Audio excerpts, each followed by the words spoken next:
Aujourd'hui, je vais essayer de vous faire passer l'idée générale du Bitcoin sans utiliser de jargon technique.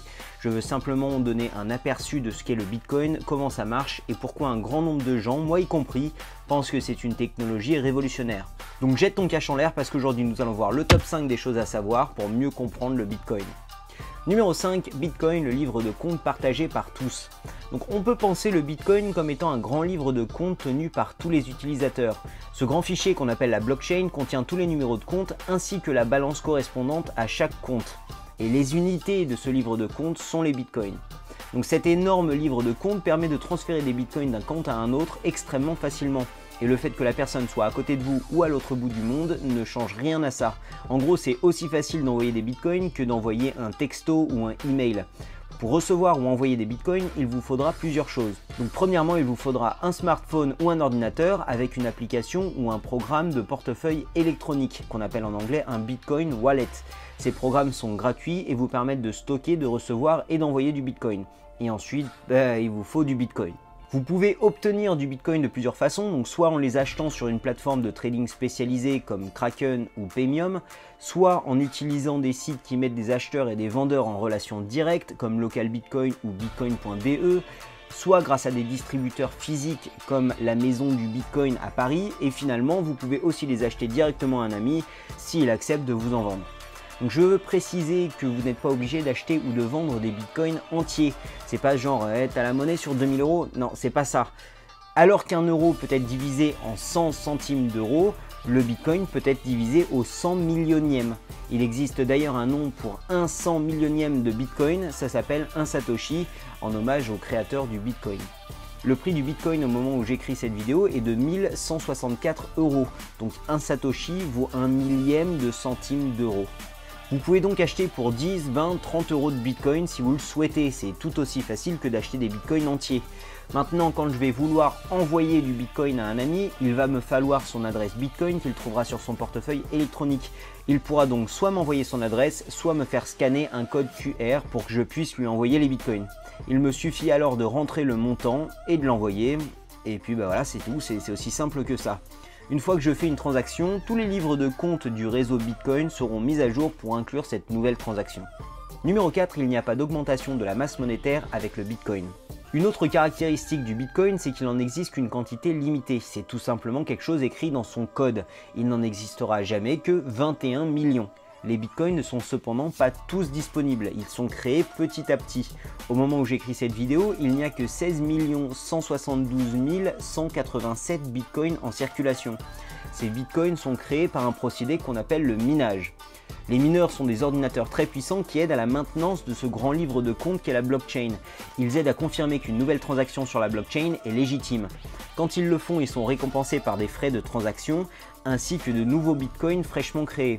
Donc aujourd'hui, 12 bitcoins et demi sont créés toutes les 10 minutes environ et redistribués aux mineurs. Une fois que la totalité des 21 millions de bitcoins aura été créée, et on estime que ce sera vers l'an 2140, alors plus aucun nouveau bitcoin ne sera créé et les mineurs ne seront plus rémunérés que par les frais de transaction. Il faut aussi souligner que dans les faits, les frais de transaction constitueront l'essentiel de la rémunération des mineurs bien avant 2140. En effet, en 2030, 98% des bitcoins auront déjà été minés. Donc beaucoup de gens comparent le bitcoin à de l'or digital. Comme l'or, le bitcoin est en quantité limitée et comme l'or, il faut du matériel, du temps et de l'énergie pour mettre de nouveaux bitcoins sur le marché. Donc étant donné que la quantité de bitcoin est limitée, plus il y aura de gens qui en demanderont, plus le prix augmentera. C'est d'ailleurs pour cette raison que le prix du bitcoin a augmenté ces 2 dernières années. De plus en plus de gens dans le monde achètent du bitcoin pour se protéger contre la dévaluation de leur monnaie. Numéro 3, le bitcoin est une monnaie décentralisée. Ce qu'on veut dire par décentralisé, c'est que personne ne contrôle cette monnaie, ni organisation, ni particulier, ni État. Il n'existe pas de banque centrale du bitcoin par exemple, ni de service client ou quoi que ce soit d'autre. Le fait qu'il soit décentralisé est de mon point de vue le plus gros avantage du bitcoin. Ça veut dire que vous n'avez pas besoin de demander d'autorisation à personne pour créer des applications et des services autour de Bitcoin, mais ça veut aussi dire que personne ne peut dévaluer le Bitcoin en créant plus, contrairement à ce que font nos États avec nos monnaies. Et la dévaluation d'une monnaie peut rapidement devenir un gros problème. On peut facilement prendre en exemple l'hyperinflation de l'Allemagne à la fin de la Première Guerre mondiale. À cause de la dette qu'ils accumulèrent lors de la Première Guerre mondiale, le gouvernement décida d'imprimer du mark en masse. Le mark est passé rapidement de 42 marks pour 1 dollar en 1920 à plus de 4210 milliards de marks pour 1 dollar, et ça seulement 3 ans après. Ça coûtait moins cher de brûler des liasses de marks pour se chauffer que d'acheter du bois. Donc le cas de l'Allemagne est extrême, mais nous n'avons pas besoin de remonter aussi loin dans le temps pour trouver des exemples d'hyperinflation. Aujourd'hui, le Venezuela se trouve aussi en hyperinflation. Et la liasse que vous voyez sur cette photo ne vaut aujourd'hui que 21 $, alors qu'en 2001, elle valait 71 000 $. Vous pouvez imaginer que les économies d'une vie peuvent être réduites à néant en quelques mois. En fin 2016, le gouvernement décida même de retirer le billet de 100 bolivars, ne laissant que 2 semaines au peuple pour l'échanger contre des plus petits billets. Ce billet ne valait déjà que 2 centimes de dollar au moment de cette décision. Toujours en fin 2016, même l'Inde a aussi décidé de rendre illégal ses 2 plus gros billets, celui de 500 et de 1000 roupies, et ça du jour au lendemain. Ils ne laissèrent qu'un mois et demi à la population pour déposer leurs billets à la banque, mais seulement à hauteur de 4000 roupies. Les billets de 500 et de 1000 roupies représentaient quand même plus de 80% du cash en circulation.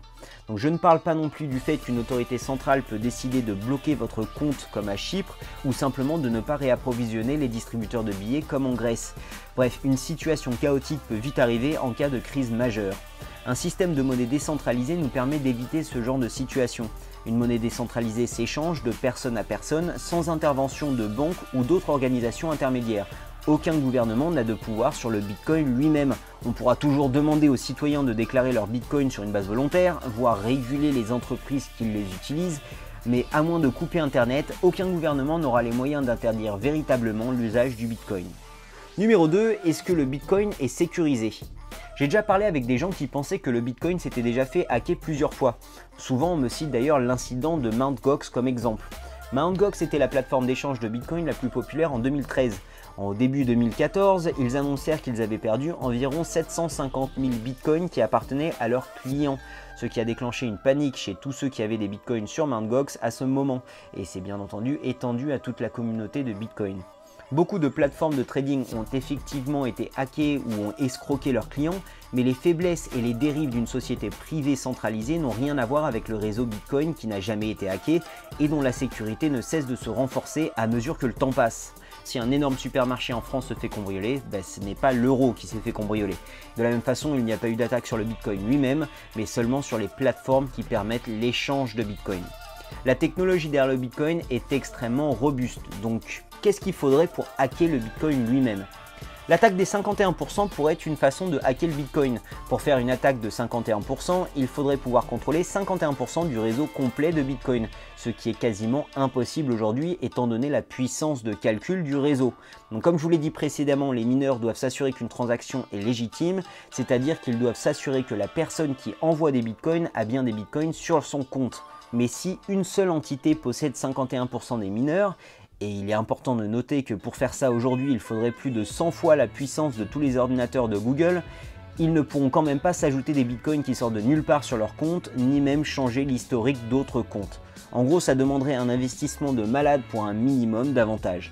Si une entité parvient à réunir une telle puissance, il lui sera beaucoup plus rentable de l'utiliser pour contribuer à la validation des blocs et sécuriser le réseau Bitcoin. 50% de la puissance, ça veut dire aussi 50% des primes qui représentent quand même 1 million d'euros de gains par jour à l'heure actuelle. Numéro 1, peut-on aujourd'hui utiliser le Bitcoin comme monnaie ? Il existe quand même quelques problèmes liés à l'utilisation du Bitcoin comme monnaie de tous les jours. Premièrement, le prix du Bitcoin est encore beaucoup plus volatile que l'euro ou que le dollar. Si j'achète un Bitcoin à 1000 € aujourd'hui pour payer quelqu'un demain par exemple, il faut que je puisse être sûr que ce même Bitcoin vaudra toujours 1000 € demain. Et là pour l'instant, on n'en est pas encore là. Par exemple, si vous aviez acheté un Bitcoin entier le 4 janvier 2017 à 1000 € et que vous deviez impérativement payer quelqu'un avec le 12 janvier, le 12 janvier, votre Bitcoin n'aurait plus valu que 780 €.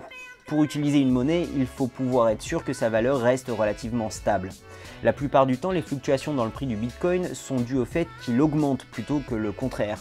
Le Bitcoin a été la monnaie la plus performante des 2 dernières années. C'est-à-dire que si avec un Bitcoin au début 2015, vous pouviez remplir un caddie de nourriture, aujourd'hui avec le même Bitcoin, vous pourriez en remplir 6. Le Bitcoin est donc pour l'instant un investissement sur le moyen ou long terme.